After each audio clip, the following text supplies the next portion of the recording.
शांति के पीछे का शोर साल 2000 की वो सर्द सुबह। जम्मू कश्मीर के पुंछ जिले की सुरनकोट तहसील का वो सुदूर इलाका जिसे दुनिया हिलकाका के नाम से जानती थी। वहां की हवाओं में हमेशा एक सौंधी महक होती थी, देवदार के पेड़ों की और ताजी बर्फ की। लेकिन उस साल हवा में कुछ और भी था, एक ऐसी गंध जो फेफड़ों में जाते ही इंसान को बेचैन कर देती थी। वो गंध थी बारूद की, जिसे पहाड़ों की धुंध ने बड़ी चालाकी से छुपा रखा था।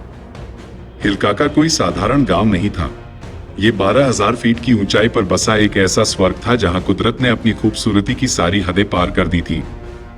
लेकिन नियति का खेल देखिए, उसी स्वर्ग को नर्क बनाने की तैयारी सरहद पार के 3 सबसे खतरनाक आतंकी संगठनों लश्कर-ए-तैयबा, अल-बद्र और जैश-ए-मोहम्मद ने मिलकर कर ली थी। अध्याय 1। बकवालों के भेष में भेड़िए पहाड़ों पर रहने वाले गुर्जर और बकवाल समुदाय के लोग सदियों से एक ही ढर्रे पर जी रहे थे। गर्मियों में ऊपर जाना, सर्दियों में नीचे आना, उनके लिए पहाड़ उनके देवता थे। लेकिन अचानक हिलकाका के इन दुर्गम रास्तों पर नए मेहमान दिखने लगे। ये लोग भी बकवाल ही लगते थे। वही लंबी दाढ़ी, वही फेरन, कश्मीरी चोगा, वही भारी शॉल। लेकिन अगर कोई गौर से देखता तो उसे समझ आता कि दाल में कुछ काला नहीं, बल्कि पूरी दाल ही काली है।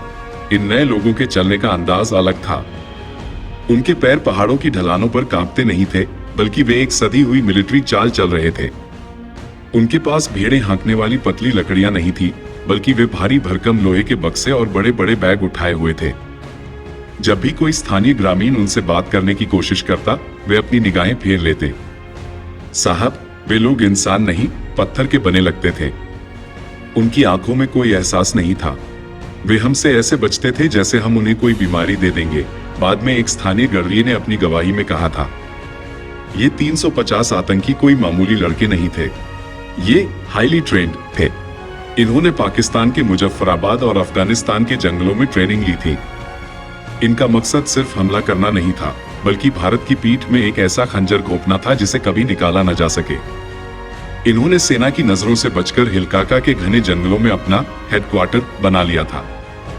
यह एक अदृश्य किला था जिसकी ईंटें गद्दारी और इरादे नफरत से भरे थे। अध्याय 2। कारगिल का साया और पाकिस्तान की चाल कहानी को समझने के लिए हमें 1999 के पन्नों को पलटना होगा। जब कारगिल की चोटियों पर तोपें गरज रही थी और भारत के वीर सपूत टाइगर हिल और तोलोलिंग पर तिरंगा फहराने के लिए अपनी जान की बाजी लगा रहे थे, तब पाकिस्तान के जनरल एक दूसरी चाल चल रहे थे। उन्हें पता था कि भारतीय सेना का पूरा ध्यान और ताकत कारगिल द्रास सेक्टर में लगी हुई है। पुंछ और राजौरी का यह इलाका, जो कारगिल से करीब 300-350 किलोमीटर दूर था, उस समय सेना की भारी नफरी डिप्लॉयमेंट से खाली था। पाकिस्तान ने इसे सुनहरा मौका समझा। उनका तर्क सीधा था, दुश्मन को वहां मारो जहां उसे चोट का एहसास न हो। हिलकाका की भौगोलिक स्थिति आतंकियों के लिए किसी वरदान से कम नहीं थी। करीबी सरहद एलओसी यहां से इतनी नजदीक थी कि आतंकी रात भर में घुसपैठ करके सुरक्षित ठिकानों तक पहुंच सकते थे। दुर्गम पहाड़ पीर पंजाल की ये पहाड़ियां इतनी सीधी खड़ी थी कि यहाँ बिना रास्तों के चढ़ना किसी आम इंसान के बस की बात नहीं थी। मौसम का कवच, सर्दियों में यहाँ 10-15 फीट बर्फ गिरती थी। सेना के लिए पेट्रोलिंग करना नामुमकिन हो जाता था और आतंकी इसी का फायदा उठाकर पहाड़ों के ऊपर विंटर स्टॉक जमा कर रहे थे। इन्होंने पत्थर और कंक्रीट का इस्तेमाल करके ऐसे बंकर बनाए जो बाहर से सिर्फ झाड़ियां या पत्थर नजर आते थे। ये आस्तीन के सांप अब पूरी तरह तैयार थे। अध्याय 3। दहशत का राज। जब जुबान पर ताले लग गए, आतंकियों ने अपनी जड़ें जमाने के लिए सबसे पहले स्थानीय आबादी को निशाना बनाया। उनका सिद्धांत था, खौफ इतना पैदा करो कि वफादारी अपने आप खत्म हो जाए।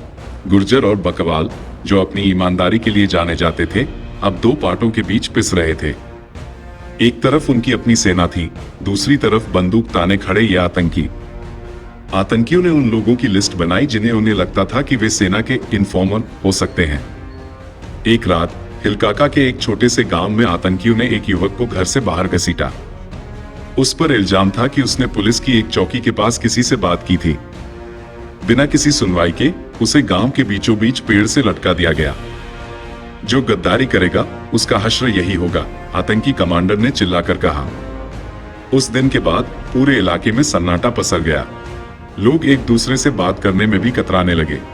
आतंकियों ने गांव वालों को अपना पोर्टर कुली बना लिया। उन्हें मजबूर किया गया कि वे नीचे के बाजारों से राशन, दवाइयां और यहां तक कि शराब भी ऊपर पहुंचाएं। अध्याय 4 हाईवे पर लहू और सेना की बेचैनी। 2001 का साल आते आते इन आतंकियों के हौसले इतने बढ़ गए कि उन्होंने अब खुलेआम चुनौती देना शुरू कर दिया। पुंछ राजौरी हाईवे, जो सेना की रसद के लिए लाइफलाइन था, अब डेथ ट्रैप बन चुका था। आतंकियों ने हाईवे के उन मोड़ों को चुना जहां गाड़ियां धीमी हो जाती थी।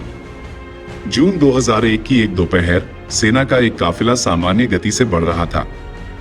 जवान आपस में घर की बातें कर रहे थे। कोई अपनी बेटी की शादी की योजना बना रहा था तो कोई खेती बाड़ी की। तभी अचानक पहाड़ी की चोटी से तड़ तड़ तड़ की आवाजें आईं। यह कोई सामान्य फायरिंग नहीं थी। आतंकियों ने एल शेप एम्बुश लगाया था। हमारे 5 जवान कुछ समझ पाते उससे पहले ही वे वीरगति को प्राप्त हो गए। हमलावर इतने शातिर थे कि उन्होंने जवानों के हथियार भी लूट लिए और धुएं की तरह गायब हो गए। सेना के मुख्यालयों में खलबली मच गई। आर्मी इंटेलिजेंस हैरान थी। घुसपैठ की कोई खबर नहीं, रडा पर कुछ नहीं। फिर ये हमलावर आते कहां से हैं? ये किसी मायावी दुश्मन से लड़ने जैसा था। अध्याय 5 खच्चरों का रहस्य और इंटेलिजेंस की बारीकी। हर अपराधी एक न एक गलती जरूर करता है। आतंकियों ने अपनी सुरक्षा का इतना मजबूत जाल बुना था कि उसे भेदना मुश्किल था, लेकिन वे अर्थशास्त्र, इकोनॉमिक्स भूल गए। राजौरी के छोटे से बाजार में सेना की एक छोटी सी यूनिट, जिसे लोकल इंटेलिजेंस यूनिट कहा जाता था, कुछ दिनों से एक पैटर्न नोटिस कर रही थी। बाजार में खच्चरों की कीमत अचानक आसमान छूने लगी थी। जो खच्चर 5000 में मिलता था, उसके लिए लोग 20,000 रुपये नकद देने को तैयार थे। एक मेजर साहब ने चाय की दुकान पर बैठे बैठे गौर किया। उन्होंने देखा कि सर्दियों का मौसम सिर पर है। आमतौर पर इस समय गडरिये अपने जानवरों के साथ नीचे मैदानी इलाकों की ओर पलायन करते हैं, लेकिन यहाँ तो उल्टा हो रहा था। लोग भारी मात्रा में सीमेंट की बोरियां, सरिया और टिन की चादरें खरीदकर पहाड़ की तरफ ले जा रहे थे। मेजर साहब, पहाड़ पर इस मौसम में कौन मकान बनवा रहा है? एक जवान ने सहजता से पूछा। यही वो सवाल था जिसने ऑपरेशन सर्प विनाश की नींव रखी। सेना ने सादे कपड़ों में अपने जासूस उन बाजारों में तैनात किए। उन्होंने देखा कि कुछ लोग जो दिखने में स्थानीय थे, लेकिन उनकी जेबें रुपयों से भरी थी, वे थोक में दवाइयां और एंटीबायोटिक्स खरीद रहे थे। ये ओवरग्राउंड वर्कर्स OGW थे, आतंकियों के हाथ और पैर। अध्याय 6 रात का सन्नाटा और पहली गिरफ्तारी। सेना ने तय किया कि वे गांव वालों को परेशान नहीं करेंगे, बल्कि रात के अंधेरे में उन रास्तों पर जाल बिछाएंगे जहां से ये खच्चर गुजरते थे। मई की एक अंधेरी रात, आसमान में बादल थे और ठंडी हवाएं चल रही थी। सेना की एक टुकड़ी झाड़ियों के पीछे छिपी हुई थी। तभी पत्थरों के आपस में टकराने की आवाज आई। 2 खच्चर और 3 आदमी धीरे धीरे ऊपर की ओर बढ़ रहे थे। ठहर जाओ, हाथ ऊपर करो, कैप्टन की आवाज गूंजी। आतंकियों ने तुरंत अपनी चादर के नीचे से बंदूकें निकाली, लेकिन वे सेना के किलिंग जोन में थे। चंद मिनटों की क्रॉस फायरिंग में 2 आतंकी मारे गए, लेकिन तीसरा, एक नौजवान लड़का, अपने पैर में गोली लगने की वजह से गिर पड़ा। उसे जिंदा पकड़ लिया गया। उसे जब कैंप लाया गया तो उसने घंटों तक कुछ नहीं बोला। वो सुन्न था, लेकिन जब उसे एहसास हुआ कि उसके आका उसे बचाने नहीं आएंगे, तो उसने अपना मुंह खोला। उसने जो बताया वो किसी डरावनी फिल्म की स्क्रिप्ट जैसा था। साहब, आप नीचे पहरा दे रहे हैं, जबकि ऊपर पूरा का पूरा पाकिस्तान बसा हुआ है। हिलकाका में पत्थरों के नीचे कमरे बने हैं जिनमें हीटर चलते हैं। वहां इतना गोला बारूद है कि आप सोच भी नहीं सकते। अध्याय 7 चीता और चेतक। आसमान से रेकी पकड़े गए आतंकी के दावे की पुष्टि करना जरूरी था। सेना ने एयरफोर्स की मदद ली, लेकिन एक समस्या थी। अगर बड़े फाइटर जेट या हेलीकॉप्टर वहां उड़ते तो आतंकी सतर्क हो जाते। इसलिए चीता और चेतक जैसे हल्के हेलीकॉप्टरों को काम पर लगाया गया। पायलटों को निर्देश था कि वे इस तरह उड़ें जैसे वे नियमित पेट्रोलिंग पर हों। पायलटों ने अपनी आंखों और कैमरों का इस्तेमाल किया। पहली नजर में सब कुछ सामान्य लगा, पहाड़, बर्फ और पेड़। लेकिन जब तस्वीरों का बारीकी से विश्लेषण किया गया तो 2 चीजें सामने आईं। पैरों के निशान। 12,000 फीट की ऊंचाई पर जहां कोई गांव नहीं था, वहां बर्फ पर खच्चरों और इंसानों के हजारों पैरों के निशान एक ही दिशा में जा रहे थे। पिघलती बर्फ। एक खास जगह पर बर्फ पिघली हुई थी, जबकि आसपास सब कुछ सफेद था। यह इसलिए था क्योंकि नीचे के बंकरों में बुखारी हीटर जल रहे थे, जिनकी गर्मी से ऊपर की बर्फ पिघल रही थी। अब तस्वीर साफ थी। दुश्मन घर के अंदर घुसकर सोफे पर बैठा था। अध्याय 8, मेजर जनरल हरिदेव सिंह लदर और ब्लूप्रिंट। अब बारी थी एक्शन की। इस मिशन की कमान दी गई मेजर जनरल हरिदेव सिंह लदर को। वे एक ऐसे अधिकारी थे जो अपनी सूझबूझ और ठंडे दिमाग के लिए जाने जाते थे। उन्होंने जब मैप देखा तो समझा कि यह कोई छोटा मोटा एनकाउंटर नहीं होने वाला, यह एक मिनी युद्ध था। उन्होंने इस मिशन का नाम रखा ऑपरेशन सर्पविनाश। लेकिन चुनौतियां पहाड़ जैसी ही विशाल थी। सड़कें नहीं थी, पहाड़ पर तोपें या भारी हथियार कैसे ले जाएं? हेलीपैड नहीं थे, घायल जवानों को वापस कैसे लाएं? सरप्राइज एलिमेंट, अगर आतंकियों को पता चल गया कि फौज आ रही है तो वे गोरिल्ला युद्ध शुरू कर देंगे। जनरल लदर ने एक मास्टर प्लान बनाया। उन्होंने तय किया कि वे आतंकियों की ही रणनीति इस्तेमाल करेंगे, धोखा। अध्याय 9, रेडियो फ्रीक्वेंसी और मनोवैज्ञानिक युद्ध। सेना ने एक बहुत बड़ा डिसेप्शन कैंपेन चलाया। उन्होंने जानबूझकर अपनी रेडियो फ्रीक्वेंसी को असुरक्षित छोड़ दिया। आतंकियों के पास हाई टेक रेडियो सेट थे जिससे वे सेना की बातें सुनते थे। सेना ने जानबूझकर गलत मैसेज भेजने शुरू किए। आज रात हम मेंढर सेक्टर में बड़ा ऑपरेशन करेंगे, हमारी गाड़ियां राजौरी की तरफ जा रही हैं। आतंकियों को लगा कि सेना बेवकूफ है और वे उनकी सारी बातें जान रहे हैं, जबकि हकीकत में उसी समय रात के अंधेरे में 9 पैरा एसएफ के कमांडो खामोशी से हिलकाका की चोटियों पर चढ़ रहे थे। वे अपने साथ कोई भारी सामान नहीं ले गए थे, सिर्फ हथियार और अदम्य साहस। दूसरी तरफ सेना ने चुपके से 3 अस्थायी हेलीपैड बना लिए और 20 किलोमीटर लंबा खच्चर ट्रैक तैयार कर दिया। ये सब आतंकियों की नाक के नीचे हुआ, लेकिन वे अपनी जीत के नशे में चूर थे। अध्याय 10, काल का आह्वान। मई 2003, ऑपरेशन सर्पविनाश का अंतिम चरण शुरू होने वाला था। 16 कॉर्प्स, 113 इन्फेंट्री ब्रिगेड और राष्ट्रीय राइफल्स के जवान अपनी पोजीशन ले चुके थे। रात के 3 बजे थे। सन्नाटा इतना गहरा था कि जवानों को अपनी दिल की धड़कनें सुनाई दे रही थी। कमांडो ने आतंकियों के मुख्य बंकरों के ठीक बाहर अपनी जगह बना ली थी। वे इतनी करीब थे कि उन्हें अंदर आतंकियों के खर्राटों की आवाज सुनाई दे रही थी। मेजर जनरल लदर ने घड़ी देखी। शुरू करो। पहली गोली समय सुबह 5:15 बजे। मई 2003। स्थान हिलकाका की ऊंची चोटियां। पहाड़ों की ओट से सूरज की पहली किरण अभी झांकने की कोशिश ही कर रही थी कि पीर पंजाल का वो शांत इलाका अचानक नर्क की ज्वाला में बदल गया। मेजर जनरल लदर का आदेश मिलते ही भारतीय सेना की आर्टिलरी और पैरा कमांडो ने वह तांडव शुरू किया जिसकी कल्पना आतंकियों ने अपने बुरे सपने में भी नहीं की होगी। सन्नाटे को चीरते हुए सबसे पहले भारतीय वायुसेना के मी-17 हेलीकॉप्टरों की गड़गड़ाहट सुनाई दी। आतंकी जो अभी अपनी नींद की खुमारी में थे, उन्हें लगा कि शायद ये कोई रूटीन फ्लाइट है। लेकिन जब आसमान से रॉकेटों की बारिश होने लगी तो उनके पैरों तले जमीन खिसक गई। हेलीकॉप्टर के पायलटों के पास 9 पैरा एसएफ द्वारा दिए गए सटीक जीपीएस कोऑर्डिनेट्स थे। पहला रॉकेट ठीक उस बंकर पर गिरा जिसे आतंकी अपना कम्युनिकेशन सेंटर कहते थे। एक जोरदार धमाका हुआ और वह कंक्रीट का ढांचा ताश के पत्तों की तरह ढह गया। उस समय ऐसा लगा जैसे पूरा पहाड़ कांप रहा हो। धुआं और आग इतनी तेज थी कि आसमान काला पड़ गया, एक चश्मदीद जवान ने बाद में बताया। अध्याय 12, आमने सामने की जंग। बंकर दर बंकर जैसे ही हवाई हमला थमा, असली खेल शुरू हुआ। 9 पैरा एसएफ स्पेशल फोर्सेस के कमांडो जो रात भर बर्फ में पत्थर बनकर लेटे रहे थे, अब अपनी पोजीशन से उठ खड़े हुए। उनका मंत्र था, मिटा दो या मिट जाओ। आतंकियों के बंकर कोई मामूली गड्ढे नहीं थे, वे कंक्रीट और मोटे पत्थरों से बनी अभेद्य दीवारें थी। कमांडो के लिए चुनौती यह थी कि अगर वे सामने से हमला करते तो आतंकियों की एलएमजी लाइट मशीन गन उन्हें भून देती। कैप्टन विक्रम, बदला हुआ नाम, ने अपने दस्ते को इशारा किया। वे रेंगते हुए बंकर के उस ब्लाइंड स्पॉट तक पहुंचे जहां से आतंकी उन्हें देख नहीं सकते थे। कमांडो ने अपने बैग से 84 मिलीमीटर रॉकेट लॉन्चर निकाला। जय माता दी के उद्घोष के साथ रॉकेट बंकर के छेद एम्ब्रेजर के अंदर जा घुसा। अंदर मौजूद आतंकियों के चितड़े उड़ गए। लेकिन ये तो बस शुरुआत थी।